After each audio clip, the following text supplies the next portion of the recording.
Normalmente, quando a gente fala sobre um diagnóstico médico ou até um tratamento mais tradicional, existe meio que uma expectativa de precisão mecânica, sabe? Aham, uma coisa quase como engenharia, né? Exato, tipo engenharia pura.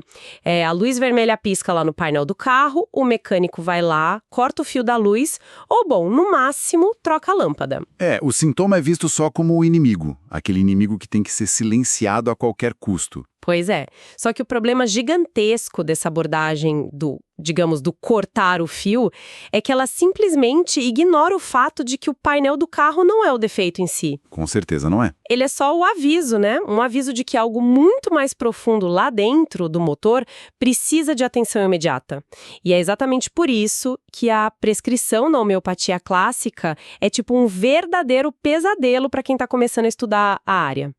Ah, dá um nó na cabeça, sem dúvida. Dá muito. Porque, assim, a pergunta não é qual fio cortar. A pergunta que não quer calar é qual potência usar e quando repetir essa dose sem bagunçar ainda mais esse motor. E olha, essa é a grande inversão de paradigma que acaba confundindo tantos profissionais de saúde por aí.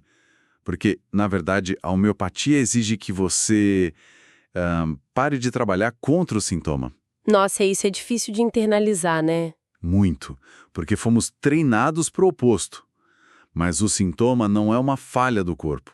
Ele é tipo um esforço heróico, um esforço desesperado do nosso mecanismo de defesa para tentar restaurar a ordem e garantir a nossa sobrevivência. Faz todo sentido quando a gente muda a lente. Sim.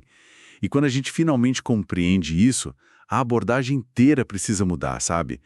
O objetivo deixa de ser calar a boca do corpo. Aham. Passa a ser, na verdade, entregar a informação exata. Na medida exata que aquele organismo específico precisa para concluir esse trabalho de cura por conta própria. Entendi. E aí, meus amigos, é aí que a dosagem se torna o grande calcanhar de Aquiles da prática clínica diária. E é justamente para tentar desembolar esse quebra-cabeça que hoje a gente vai fazer uma análise profunda das fontes mais densas sobre esse assunto. Um mergulho mesmo. Isso aí. E temos um material muito rico hoje. Nossa, riquíssimo. A gente colocou na mesa aqui o órgão, né, do próprio Samuel Hahnemann, que foi quem estruturou tudo isso no começo, e também os ensinamentos clínicos práticos do George Vithoulkaus. Um gigante da área. Um dos maiores nomes do século XX na homeopatia, sem dúvida. Ganhador do Right Livelihood Award, que muita gente compara ao Prêmio Nobel. Mas olha só, antes da gente começar a falar sobre, sei lá, qual frasco pegar na prateleira, a gente precisa muito entender a física bizarra por trás desses remédios. É verdade, porque a história começa de um jeito bem diferente do que as pessoas imaginam. Sim, porque o Hahnemann, ele percebeu logo no início que dar a substância bruta, sabe, a matéria física mesmo para um doente, isso causava pioras severas. Tipo, quase fatais em alguns casos que ele acompanhou. A gente tem que lembrar que ele estava lidando com substâncias que muitas vezes eram extremamente tóxicas por natureza. Venenos mesmo, né? Exato, venenos, metais pesados. A reação material no corpo do paciente era violenta demais. E aí a saída genial que ele encontrou para contornar essa toxicidade foi justamente diluir a substância. Diluir repetidas vezes. Mas não era só colocar mais água e pronto, né? Aí que está o pulo do gato. Ele introduziu um passo mecânico entre cada uma dessas diluições. A sucção. Que é tipo bater o frasco sem menos As batidas frasco. vigorosas do frasco contra uma superfície dura ou semidura. E o que aconteceu a partir daí, olha, desafia a lógica linear até os dias de hoje. Dá um tilt na física clássica. Total. Porque o Hahnemann notou que quanto mais ele diluía e aplicava essa energia cinética, menor ficava a toxicidade física, claro. Lógico, tem menos matéria. Mas o efeito terapêutico na força vital do paciente se tornava cada vez maior. E mais rápido também. Gente, e isso é o que a gente conhece como o processo de dinamização ou potencialização, certo? Exatamente esse é o nome. E chega num ponto matemático, que é quando a gente entra nas famosas altas potências, em que a gente simplesmente ultrapassa o número de Avogadro. que é a barreira da matéria física. Isso. Para o pessoal que está nos ouvindo e talvez não lembre tão bem das aulas de química lá do colégio, isso significa basicamente que não há mais sequer uma única molécula física da substância original dentro daquele frasco. Nada. Zero matéria original. Sobra apenas o veículo, que normalmente é a água e o álcool. E as nossas fontes até mencionam uma técnica específica de laboratório chamada de método Korsakoff, né, para fazer isso em larga escala, onde o farmacêutico usa um único vidro o tempo todo. Como é que é isso? Olha, o método Korsakoff é uma variação simplesmente fascinante do processo. Em vez do método tradicional, onde você pega uma gotinha, coloca num frasco novo, limpo, com 100 gotas de água... E repete isso trocentas vezes gastando muito frasco? Pois é. No Korsakoff, você esvazia o frasco original. Você joga fora o líquido. E pera, joga tudo fora? Tudo. E você usa apenas a umidade residual, aquelas microgotas que ficam presas nas paredes do vidro, sabe? Essa parede de vidro é que vai receber a nova quantidade de água pura para a próxima sucção. Nossa, e isso funciona mesmo, tipo, só com a umidade da parede do vidro? Funciona maravilhosamente bem. E é interessante porque pesquisas muito modernas sobre a estrutura da água indicam por que isso dá tão certo. Durante a dinamização, acabam se formando agrupamentos de moléculas de água, os chamados clusters. Ah, os clusters, já ouvi falar. E esses clusters essencialmente eles carregam a informação, a assinatura energética da substância original. E o mais louco é que esses agrupamentos tendem a aderir com muita força justamente às paredes de vidro. Então quer dizer que você esfregar a água no vidro, digamos assim, e diluindo isso repetidamente até não sobrar uma única molécula física, cria um remédio ainda mais forte. É exatamente isso. Mas olha só, vamos ser advogados do diabo aqui. Qualquer médico alopata tradicional ouviria a gente falando isso agora, daria uma risada e sairia da sala, né? Com certeza absoluta, acontece direto. Porque qual é a física por trás disso se a gente já admitiu que não tem mais química nenhuma envolvida no negócio? Como é que uma coisa, tipo, puramente imaterial tem força para atuar no corpo humano de um jeito tão profundo e poderoso? É uma excelente pergunta. E a resposta exige que a gente saia daquela química de balcão de farmácia e entre de cabeça na física vibracional. Tá, e como a gente traduz isso para o clínico? Pense no princípio da ressonância. Imagine que a gente tem 2 diapasões em uma sala. Aqueles instrumentos de afinar piano, sabe? Aham, os de metal em forma de U. Isso. E eles estão perfeitamente afinados na mesma nota musical. Se você for lá e bater em um deles, ele começa a vibrar. O outro diapasão, mesmo estando parado lá do outro lado da sala, a metros de distância, ele vai começar a vibrar sozinho. Nossa, por causa da onda sonora que viajou pelo ar? Exato. Ressonância acústica. Agora, o remédio homeopático, mesmo o altamente diluído, ele não atua forçando uma via metabólica como um antibiótico faria. Ele não entra lá para matar uma bactéria fisicamente. Ele carrega uma frequência específica. A assinatura do cluster que você comentou? Perfeito. Quando essa frequência entra em contato com um paciente que apresenta exatamente a mesma imagem vibracional de doença, bum, ocorre a ressonância. Tipo o segundo diapasão vibrando. Exatamente igual. É um estímulo super sutil, mas que acorda o sistema de defesa inteiro. Ele atinge o organismo justamente no seu ponto de maior suscetibilidade. Bom, a física vibracional faz bastante sentido na teoria, de verdade. Dá pra visualizar. Mas aí eu fico pensando, na frente de um paciente real, sabe? Aquele que tá sentado na nossa frente no consultório sentindo uma dor crônica absurda. Na prática a teoria é outra, né? Pois é. Como é que eu meço essa vibração na vida real para saber se eu dou uma dose baixinha, tipo uma 30C, ou se eu entro com uma potência massiva, tipo uma 10M? E é aqui que o modelo de Vitoukas entra para tentar, sei lá, botar ordem no caos, com a ideia dos níveis de saúde. E esse é um divisor de águas, porque o grande erro da prática diária, o que a gente mais vê por aí, é o profissional tentando prescrever uma potência baseada só no nome da doença. Tipo protocolo, né? Isso, receita de bolo. Tipo, para enxaqueca aguda eu sempre dou a potência 1M. O Vitoukas argumenta firmemente que isso está errado. Você não prescreve para enxaqueca. Você prescreve para a vitalidade da pessoa que carrega aquela enxaqueca. Que é diferente para cada pessoa. Totalmente diferente. E para sistematizar isso, ele mapeou a humanidade em 12 níveis de saúde. 12 níveis? 12. Eles são divididos em 4 grandes grupos, do A ao D. O raciocínio por trás dessa divisão é puramente baseado na capacidade de reação do organismo, ou seja, na força vital da pessoa. Tá, então vamos destrinchar e contrastar isso para ficar bem claro para os nossos estudantes.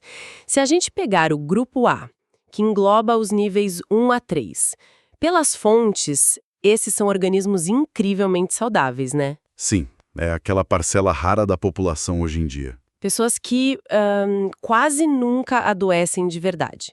E quando elas pegam uma gripe ou uma infecção, elas desenvolvem uma febre altíssima, aquela febre que queima o vírus em 24 horas, e no dia seguinte a pessoa já está de pé trabalhando. Exato. Eu costumo dizer que esses organismos do grupo A são como molas novas e extremamente tensionadas. A resposta deles é muito eficiente. Então, se a mola é nova e forte... Justamente. Por serem molas tão fortes e elásticas, você pode dar um toque muito brusco nelas. Esses pacientes suportam muito bem as potências altíssimas da homeopatia. Tipo o quê? Desde uma 200C até uma cm, que é uma diluição absurdamente alta e rápida.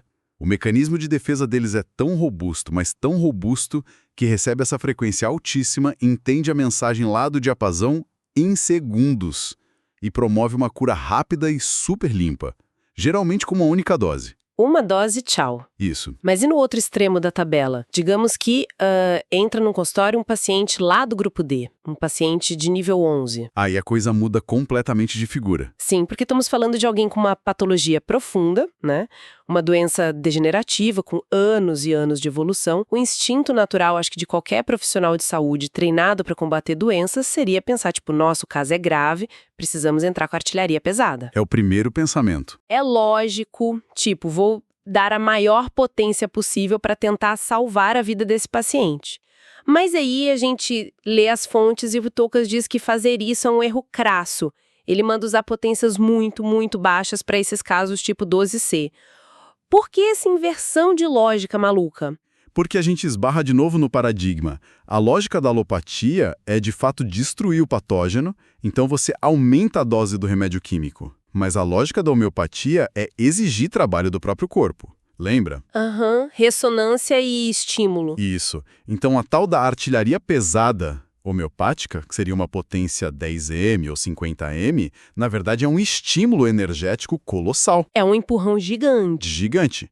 Agora, se você aplica esse empurrão enorme num organismo de nível 11, que é um paciente que mal tem energia para respirar e cujo sistema imunológico está praticamente exausto, você está exigindo dele uma reação de cura gigantesca que ele não tem como bancar.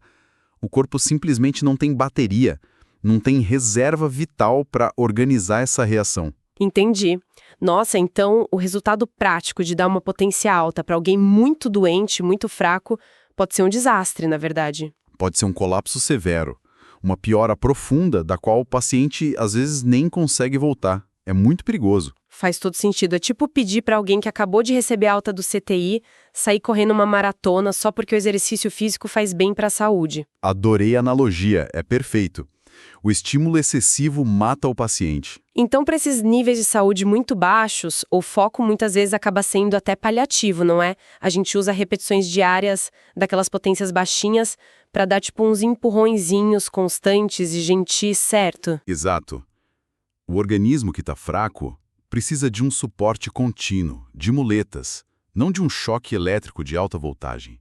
E no meio disso tudo, a gente tem os grupos intermediários, né? O grupo B e o C. Que é onde a maioria da população está hoje. É. E eles exigem uma calibragem super cuidadosa. Por exemplo, um paciente que está ali no nível 7. As fontes dizem que é alguém que já tem um longo histórico de supressões.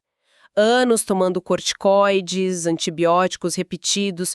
O mecanismo de defesa dessa pessoa já está meio confuso. Muito confuso. E por isso mesmo, o Witthalkas recomenda expressamente não passar de uma 200C na primeira prescrição para esses casos do meio da tabela. Porque a gente precisa testar a água primeiro. Exatamente, testar a mola. Precisamos ver como essa força vital reage ao primeiro toque, antes de exigir mais dela. Bom, então a gente calibra a nossa bússola matemática, Lemos a vitalidade do paciente, escolhemos a potência correta seguindo a tabela. Digamos que foi uma 200C. Perfeito. E aí o paciente toma a dose lá no consultório e vai para casa tranquilo. 3 dias depois, o telefone do consultório toca. O paciente está do outro lado da linha, berrando de dor. E ele fala, doutor, eu estou muito pior, minhas dores articulares dobraram de intensidade. E aí? O que a gente faz? O médico falhou nesse caso? E aí que muita gente joga a toalha. Esse é um momento de maior pânico para quem está aprendendo. Mas, por mais contraintuitivo que seja, na verdade, isso pode ser a melhor notícia possível. Como assim a melhor notícia? A pessoa está urrando de dor. Mas a gente precisa lembrar da lei de Ehring. A famosa lei de Ehring. Isso. Ela postula que a cura verdadeira, a cura profunda, ocorre de cima para baixo. Ou seja, dos órgãos mais vitais para os menos vitais. E de dentro para fora do corpo. E isso significa que... Significa que se as dores nas articulações aumentaram muito, que é algo externo e menos vital, mas a mente do paciente está mais clara, o sono melhorou e a energia geral subiu, a doença está sendo literalmente empurrada para fora do corpo. É a tão temida agravação homeopática. Temida, mas desejada. Pois é. Olha, eu sempre penso nisso como o processo de arrumar um armário que tá super bagunçado há anos, sabe? Como assim? É que, tipo, no meio da faxina, você precisa tirar todas as roupas de dentro da gaveta e jogar tudo no meio do quarto.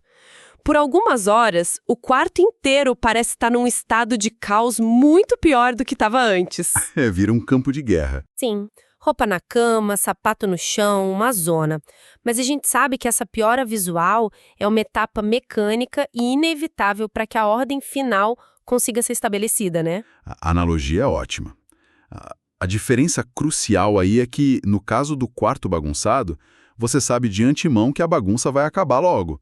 Mas no corpo humano, essa faxina interna assusta muito quem está sentindo a dor na própria pele. A dor aumenta mesmo. Sim, o paciente não quer saber de teoria, ele quer alívio. Mas a gente tem que ter a frieza técnica. A agravação inicial dos sintomas originais significa uma coisa: o remédio atuou perfeitamente. O Similimon encontrou a fechadura certa. Só lembrando rapidinho, para quem não recorda do jargão, no meio de tanta teoria, o Similimon é o remédio perfeito para aquele caso, certo? Exato. Aquela agulha no palheiro que bate 100% com a totalidade vibracional dos sintomas daquele paciente. Isso. E quando esse Similimon entra no sistema e a agravação acontece, o pior erro que o profissional pode cometer é ceder à ansiedade dele ou do paciente. E as fontes que a gente está estudando deixam absurdamente claro que isso acontece o tempo todo. É a pressão do consultório, né?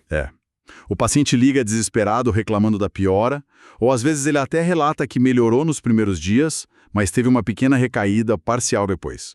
E aí o homeopata inexperiente treme na base. Começa a duvidar de tudo. Ele duvida do próprio trabalho. Ele acha que escolheu o remédio errado, ou pior, acha que o efeito da primeira dose já passou e ele precisa agir rápido. E aí ele decide mudar a prescrição para outro remédio, ou repetir a mesma dose cedo demais. Meu Deus. E ao fazer isso, trazendo para a analogia do quarto, ele basicamente entra no quarto no meio da faxina, se desespera com as roupas jogadas no chão e simplesmente joga tudo de volta para dentro do armário de qualquer jeito. Destruindo o trabalho. Interrompendo totalmente o processo imunológico que estava apenas começando a ganhar força, né? Exatamente isso. E o Vitalcas, olha, ele é duro em relação a essa conduta. A regra de ouro dele, perante uma agravação ou uma recaída parcial, é uma só. Espere. Não faça nada. Só esperar. Sentar nas mãos. Sim, sentar e observar. Se o paciente realmente precisa de algo concreto para acalmar a mente dele, porque ele está muito ansioso, você dá o famoso Saclac. Que é o Saccharum lactis, certo? O açúcar do leite. E isso, um placebo puro. Não tem energia medicamentosa nenhuma ali. O Saclac ele tem uma função terapêutica enorme porque ele compra o tempo necessário para que a força vital do paciente conclua a arrumação interna sem que o médico coloque uma interferência química ou energética nova no meio do caminho. Genial. E o Vitulcaus, ele critica abertamente a nossa cultura ocidental moderna nesse aspecto. Em que sentido? Especialmente a impaciência norte-americana, que ele cita nominalmente. Lá, o paciente ameaça processar o médico se a dor crônica que ele carrega há 10 anos não desaparecer em 20 minutos após tomar a bolinha. E essa pressa cultural, essa angústia por resultado expresso, destrói a possibilidade do profissional observar a lei natural de cura agindo com calma. Pois é. E os números que o Vitoucas traz não deixam muita margem para a gente duvidar dele, né? A gente está falando de um homem que sentou na cadeira e analisou cerca de 150 mil casos clínicos ao longo da vida. 150 mil! É um volume de observação empírica que poucos médicos na história da humanidade tiveram. Com certeza. E por causa dessa bagagem toda, ele alerta muitos estudantes para pararem de perder tempo caçando remédios exóticos, sabe? Aqueles remédios super raros, recém-inventados, na esperança de encontrar um milagre rápido e diferente para cada paciente. Ele até usa um termo para isso, não usa? Usa sim. Ele chama essa prática de bolopatia, ou sintomatologia lunática. Sintomatologia lunática, adorei o termo. É que ele bate muito na tecla de que o foco de quem realmente quer resultados clínicos sólidos, reais e consistentes tem que ser o domínio profundo dos policrestos. E os policrestos são? São aquelas poucas dezenas de remédios fundamentais, os mais estudados e profundos, que, se forem bem aplicados, são capazes de curar a vasta maioria dos casos que batem na nossa porta todos os dias. É a velha máxima, né? Dominar o básico com maestria absoluta é muito mais difícil do que decorar milhares de coisas novas e rasas. Com certeza. E isso nos leva diretamente ao próximo grande obstáculo lógico dessa análise profunda. Que é? Bom, se a regra de ouro número 1 é ter paciência e esperar a faxina terminar, quando é que nós finalmente podemos ou devemos repetir a dose do remédio? Ah, vamos detalhar isso, porque parece bem contraintuitivo quando a gente lê pela primeira vez. Vamos lá. Pensa no seguinte cenário. Esquece aquela gravação terrível. Digamos que o remédio original funcionou bem, não causou nenhuma piora forte.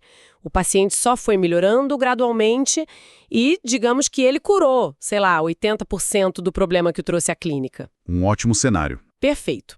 Aí passam-se vários meses. De repente, esse paciente simplesmente para de melhorar. Ele atinge um platô. E, para piorar, começam a surgir sintomas novos que ele não tinha antes. Acontece bastante. Porque, segundo a regra clássica, eu tenho que abandonar e trocar aquele primeiro remédio se foi ele que já fez o paciente melhorar tanto até agora. O instinto não seria insistir e dar mais do mesmo para tentar fechar esses 20% de sintomas que faltaram? O instinto é lógico, eu concordo. Mas a dinâmica vital do corpo não funciona como uma matemática simples. Veja bem, você prescreveu aquele primeiro remédio meses atrás com base em um conjunto muito específico de sintomas guia que o paciente tinha na época, os chamados keynotes. Os sintomas que dão a cara do caso, né? Isso. Se o paciente melhorou esses 80%, mas esses keynotes originais desapareceram por completo, e o que restou agora são queixas totalmente novas e diferentes, significa que aquele remédio original já encerrou todo o trabalho que ele tinha capacidade de fazer. A energia dele esgotou ali. Exato. A camada superficial de doença mudou. A imagem vibracional desse paciente que está na sua frente hoje é completamente diferente daquela pessoa de 6 meses atrás. Entendi. O perfil mudou. Mudou. Então, dar o mesmo remédio antigo agora seria tipo tentar abrir uma porta nova usando a chave de uma fechadura velha. Não vai gerar. É absolutamente necessário tirar um caso novo, como a gente diz, e prescrever um remédio novo, focado nessa nova camada que apareceu. Que fascinante. Então, a regra estrita de repetição exige que haja o que as fontes chamam de uma recaída total. E recaída total não significa o paciente ficar mal de novo de qualquer jeito, mas sim os sintomas originais, os exatos keynotes antigos voltarem a aparecer. Perfeito, você matou a charada. É isso mesmo. Mas e se for esse o cenário? E se o paciente teve uma melhora incrível por 6 meses e de repente ele acorda numa terça-feira e os mesmíssimos sintomas originais voltam com força total? Nesse caso específico, as fontes dizem que eu repito a dose.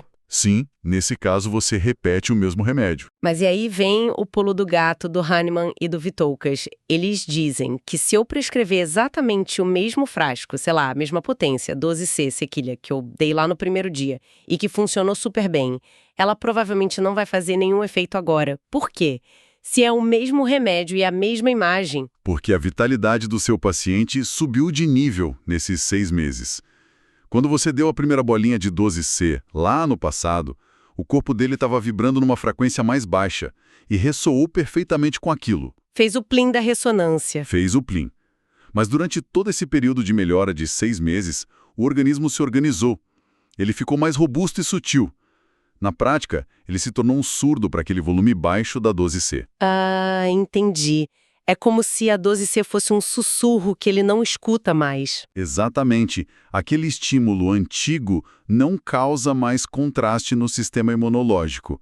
Para você conseguir acordar esse mecanismo de defesa novamente e empurrar a cura um pouco mais adiante, você é obrigado a aumentar o volume da mensagem. E como a gente faz isso na prática? Se você estava usando uma 12C, você vai subir para uma 13C.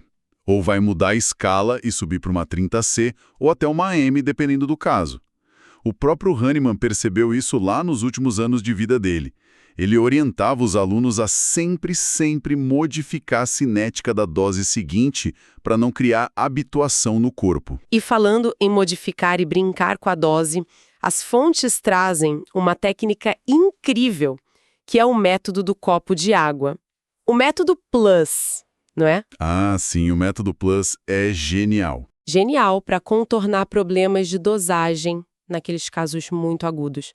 Porque, em vez de dar os glóbulos secos, que são muito fortes, o profissional manda o paciente diluir a potência numa garrafinha de água e manda ele tomar várias colheradas ao longo do dia. Mas tem um detalhe crucial aí.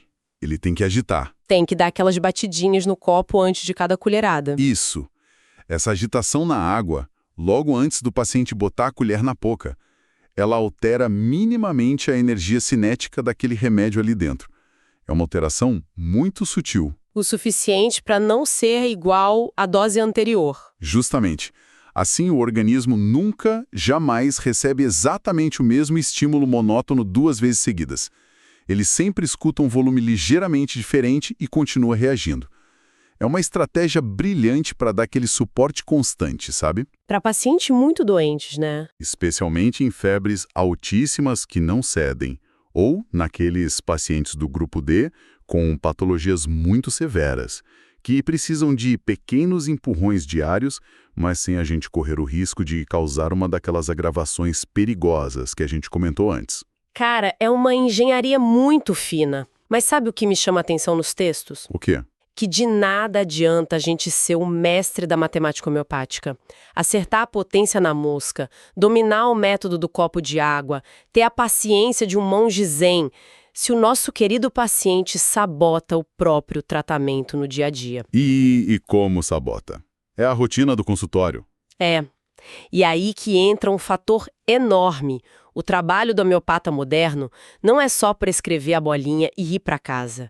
Ele tem que quase que ser um guarda-costas invisível do remédio, porque a gente tem que proteger a ação dele contra os antídotos. Os temidos antídotos. Sim, e as fontes chegam a ter um tom quase que trágico quando eles falam especificamente sobre uma bebida, o café. É o arqui-inimigo dos homeopatas tradicionais.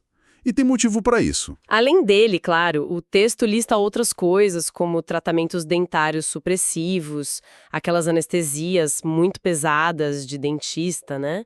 E, claro, os choques emocionais profundos, tipo um susto violento ou um luto repentino. Mas voltando à bebida sagrada do brasileiro, a mecânica que eles descrevem de como o café destrói o tratamento sutil é muito interessante. É pura fisiologia energética. Pense no efeito do café na nossa energia vital como o balanço de um pêndulo. Um pêndulo. Sim. Quando a pessoa toma uma xícara forte de café, ele age como um estimulante químico e mecânico. Ele dá um tranco no sistema e empurra esse pêndulo com muita força para um lado. E aí o que acontece? A sua energia sobe temporariamente, o seu estado de alerta fica lá no teto. Aquela euforia de 20 minutos que a gente ama, né? Essa mesma. Mas lembra da física? A lei da física exige equilíbrio. tudo que sobe tem que descer. Cerca de 20 a 30 minutos depois desse pico, a força vital se deprime e ela empurra esse pêndulo para o lado oposto, O efeito rebote. o rebote. E ele desce exatamente na mesma proporção que subiu. É uma oscilação violenta de sobe e desce. E o grande problema é que essa pancada na vitalidade do corpo é forte o suficiente para simplesmente apagar, deletar aquele sinal super sutil e contínuo que o remédio homeopático estava emitindo lá no fundo, quietinho, fazendo a arrumação dele. Nossa, um pêndulo gigante que esmaga o diapasão. É, esmaga mesmo. E aí, como é que o profissional maneja isso quando o paciente finalmente confessa lá na cadeira do consultório que ele antidota o caso inteiro? Tipo, o cara admite que passou as últimas semanas tomando garrafadas de café forte ou que passou por um estresse absurdo no trabalho que desestabilizou tudo. A gente muda todo o tratamento na mesma hora? Adivinha a regra? Deixa eu tentar. Sentar e esperar. Exatamente. Calma e espera. De novo, porque a força vital, se ela pertencer àqueles grupos mais saudáveis, como o grupo A ou o comecinho do grupo B, ela é muito resiliente. Ela pode demorar alguns dias, o sintoma pode voltar a oscilar um pouco, mas ela pode recuperar o padrão curativo sozinha, sem a gente precisar interferir e dar mais remédio. Ah, o próprio corpo se reencontra. Sim. Agora, se o corpo tentar e não conseguir, e aí sim houver uma recaída total mantendo a mesma imagem de sintomas no início, aí não tem jeito, a gente repete o remédio. Porque o antídoto realmente apagou a fita. Apagou. Mas tem uma exceção enorme nessa regra, que é se esse antídoto que o paciente sofreu causou uma mudança drástica de estado mental e emocional. Como assim? Me dá um exemplo prático. Claro. Imagine que o seu paciente estava indo super bem no tratamento para enxaqueca, usando, sei lá, natro muriaticum. Aí ele sofre um luto terrível na família. Alguém morre de repente. E na semana seguinte, ele entra no seu consultório e apresenta um quadro clássico, super nítido, de choros contidos constantes e suspiros profundos o tempo todo. Mudou tudo. Mudou tudo. A imagem original dele simplesmente sumiu. Ela foi varrida pelo luto. Agora você não tem mais um caso de enxaqueca ali na sua frente. Você tem uma imagem claríssima de um remédio de luto agudo que a gente chama de ignátia. Entendi. Então, nesse cenário específico, você abandona a teoria do tratamento anterior e prescreve o remédio novo imediatamente para esse estado agudo que está dominando a pessoa. Gente, prescrever assim é jogar um xadrez em múltiplas dimensões, sério. Você tem que analisar o passado, o presente e prever os movimentos da energia vital do paciente. É uma arte dificílima. E olha, tudo isso valida muito um ponto, meio que um desabafo, que o Vitokis faz nos textos de apoio que a gente leu. Ele menciona que tratar os pacientes lá na Grécia rural dele há 50 ou 60 anos era infinitamente mais fácil e previsível do que tratar os pacientes no Ocidente moderno hoje em dia. Ah, com certeza. Ele reclama bastante disso. E com razão, viu? Porque, pensa, o histórico monumental de drogas supressivas que a gente usa. É antitérmico para qualquer febrinha, pomada de corticoide para qualquer manchinha. Esse uso contínuo da alopatia pesada junto com o estilo de vida caótico e estressante. Isso acabou enterrando as nossas doenças em níveis muito profundos, não é? Sim, fomos empurrados para baixo na tabela da saúde dele. O sistema imunológico de muita gente no século XXI, ele basicamente esqueceu como se defender de uma forma clara. É verdade. Falam que hoje em dia ninguém mais tem aquelas febres altas curativas da infância. Ninguém tem. O corpo está dormente, está suprimido. Então a leitura dos sintomas hoje, achar os keynotes no meio dessa confusão inteira, exige do homeopata uma perspicácia quase que de detetive, sabe? Investigativa mesmo. O desafio de hoje, então, é desatar esses nós gigantescos que a própria medicina convencional apertou por décadas no organismo das pessoas. E aí que a coisa pega. Porque quando você suprime repetidamente uma queixa superficial ao longo de anos a fio, você está ativamente empurrando o seu paciente do grupo B, que é mais fácil de tratar, lá para o buraco do grupo C. Onde as coisas são bem mais lentas. Muito mais lentas. E crônicas. A vitalidade cai num buraco negro, e aí sim os sintomas ficam muito, mas muito mascarados. É por isso que eu falo, a paciência A paciência absoluta tem que vir tanto de quem prescreve, que é o médico que está sob pressão, quanto de quem recebe o tratamento e que é milagre. A clássica não oferece mágica da noite para o dia. Não oferece. Ela oferece colocar a biologia do paciente de volta aos eixos. E botar a casa em ordem leva tempo. Muito tempo. É um trabalho de formiguinha. Bom, estamos chegando ao fim deste mergulho riquíssimo nas fontes. Então, para recapitularmos de forma bem prática tudo que nossos estudantes e profissionais de saúde que estão ouvindo devem levar para a clínica amanhã de manhã? Vamos revisar? Primeiro, a escolha da potência jamais pode ser um palpite ou um protocolo engessado. Ela tem que obedecer àquela leitura fria e calculadora da força vital do paciente na escala de níveis. Correto. E segundo ponto. Que a temida agravação homeopática não é uma falha terapêutica do profissional. Pelo contrário, ela é basicamente o sinal verde piscando gigante de que o sistema imunológico acordou e finalmente assumiu o volante da cura. Assumiu o volante exato. E por último, e acho que talvez o mais difícil de praticar, a regra estrita de repetição de dose exige nervos de aço do homeopata. Só se age, só se mexe na prescrição quando há de fato uma recaída verdadeira e total dos mesmos sintomas, e claro, sempre mudando sutilmente a potência para acompanhar a nova realidade vibracional do corpo que agora está mais forte. Resumiu brilhantemente. E só para complementar, o mais importante disso tudo é ter a coragem imensa de simplesmente não fazer nada, de ficar quieto e deixar rolar quando o remédio ainda está agindo. É resistir de verdade a toda essa pressão gigantesca da nossa cultura que só pensa em resultados imediatos e paliativos. Um lembrete perfeito para fechar a parte teórica. Bom, agradecemos demais o tempo e a atenção dedicada por todos que nos acompanharam na dissecação dessas fontes, que, olha, são bem complexas. Mas antes de encerrarmos os trabalhos de hoje, eu queria deixar um pensamento bem provocativo com vocês, baseado em tudo que foi debatido aqui hoje sobre essas leis da homeopatia clássica. Manda lá, vamos ver. A SICA atua exclusivamente entregando, digamos assim, uma informação totalmente imaterial para o corpo, só um sussurro para acordar o mecanismo de defesa adormecido.